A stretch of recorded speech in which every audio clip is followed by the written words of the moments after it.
गयाखौबो सिफायखाबाय नै यो त यहाँ ठोकेको नि त यो यस्तो छ यस्तो यहाँबाट चाहिँ त्यो दिनदेखि हात्ती कहिले आयो हो त्यसो गर्नुपर्छ अङ्कलको नि त्यो गुड मर्निङ राइजोफोर गुड मर्निङ दायै फुंनि 7:30 जाबाय ओमफ्राय ना मैयाहाय जोङो बेरायनो थांदोंमोन आरोना मैदेरा बिराद गिदिर फैदों आरो ओमफ्राय ना सोरबानि न'खौ सिफायलांबाय सोरबानिखौ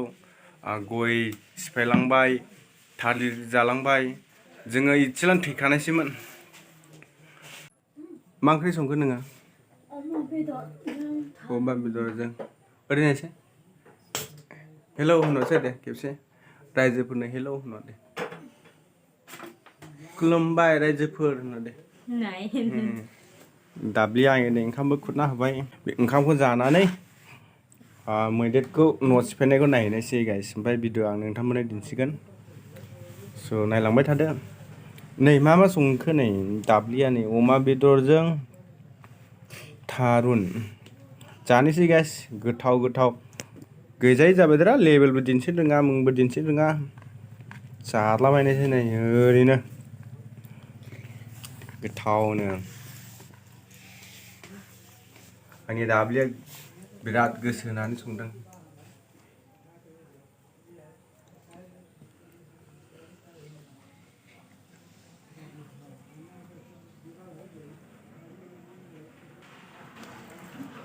बिराद गोथाव जानायसै नै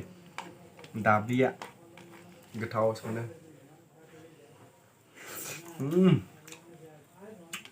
मा एफा गोथाव संनो नोंलाय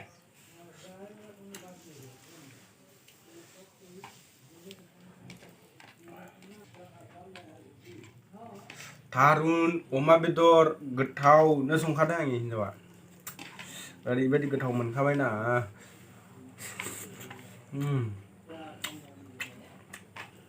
टेस्टी जाखादों थारुन अमा बेदर ओमफ्राय मा मैथा होनानै आइयो गोसो होखाबाय आङो जानानै मैदेरा सेस खालामखाबाय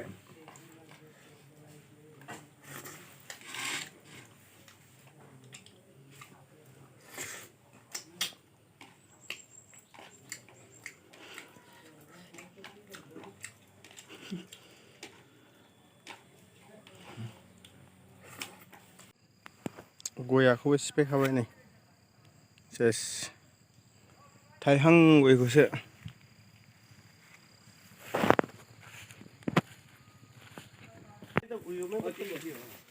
यहाँ आउनै त सकेन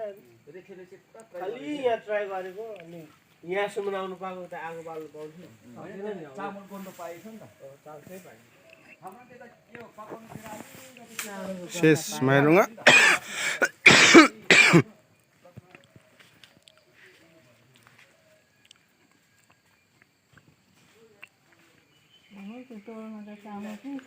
बेनिफ्राय माइरंखौ लानानै थांदों नो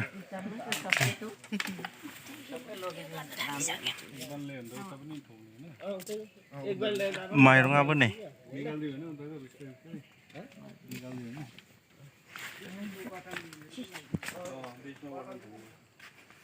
यो त यहाँ ठोकेको नि त यो यस्तो छ यस्तो उस्तो यस्तो यता बटम यो खुट्टीसँग ठोकेको छ नि त यो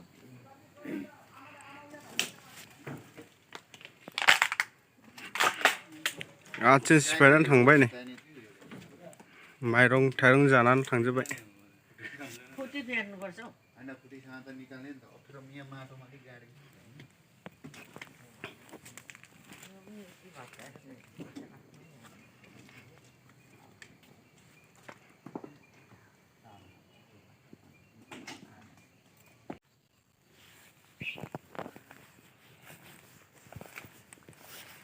माइरङाखौ नै ओरै बुद्रुनानै ओरै जाफैदों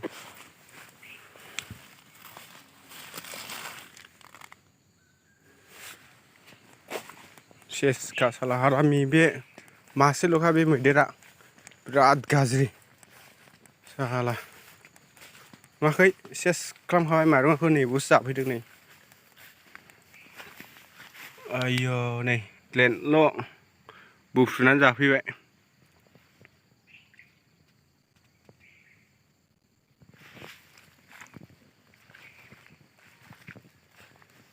नै माइरंआनो माइरं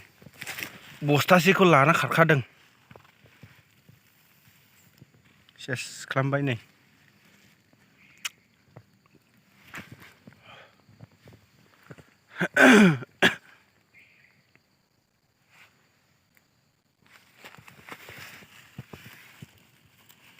ओरैहाय जोंबो दं नै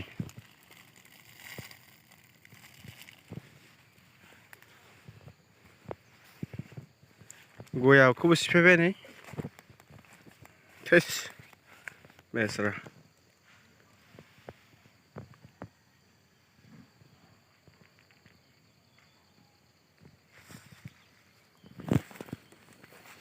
हुँदैन भन्छ झन् आउँछ अरे घरमै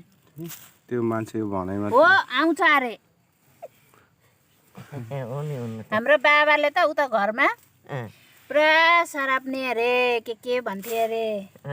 भरे त झन् आएर घरमै झन् घर भत्केर आएर गएको अनि त्यहाँदेखि छोडेका एकजना बुढो अङ्कलले भने अरे त्यस्तो तपाईँहरूको चाहिँ के पनि गरेन हाम्रो गरेन हामी त अनि जागो बसेकै यहाँ त एक्लै भएछ नि त आगो बालेर एक्लैले त खेद्नु नसक्ने रहेछ नि त नि सक्दैन नि तर माथि माथिको आएको थियो केटाहरू पुरा माथि माथिको पनि हो त हाम्रो आशिषको बाबा त खौटङतिर गएको थियो कि बाजी आएको रे माथि कल गरेर बोलाउँछु आउँदैन त मान्छे पनि पार भयो हात्ती पनि डङरङ्गै पछाडिपट्टि निस्किएको म त भक्कु कराइदिएको नि दिउँसो त हामीले खेदाएको अनि बुढाबुढीलाई 3 बजी आएको रे नानी बिमारी भएर जाडो भयो होला भनेर त्यो दिदीको छोरीले लुगा लाउनु गएको अरे कि बाटोमा अब उभिरहेको रहेछ पोलाको दाम त तानेर बाजे जानु अनि त कसले बोकेको छैन नि कसलाई होइन कोला हात्तीले के गर्छ कि सबै बिचार भयो भने दाउन पार्दैछ सर्दिले त त्यता पनि यहाँबाट चाहिँ त्यो दिनदेखि हात्ती कहिले आयो हो त्यसो गर्नुपर्छ अङ्कुलको नि त्यो डडालमा फ्याँकिदिनु अरे क्या खुट्टामा अनि आउँदैन अरे आगोसँग मात्रै डराउँछ अरे हौ यो पटेकाहरू केहरू पड्काएर है गर्छ नि ए उसलाई त केही न केही अरे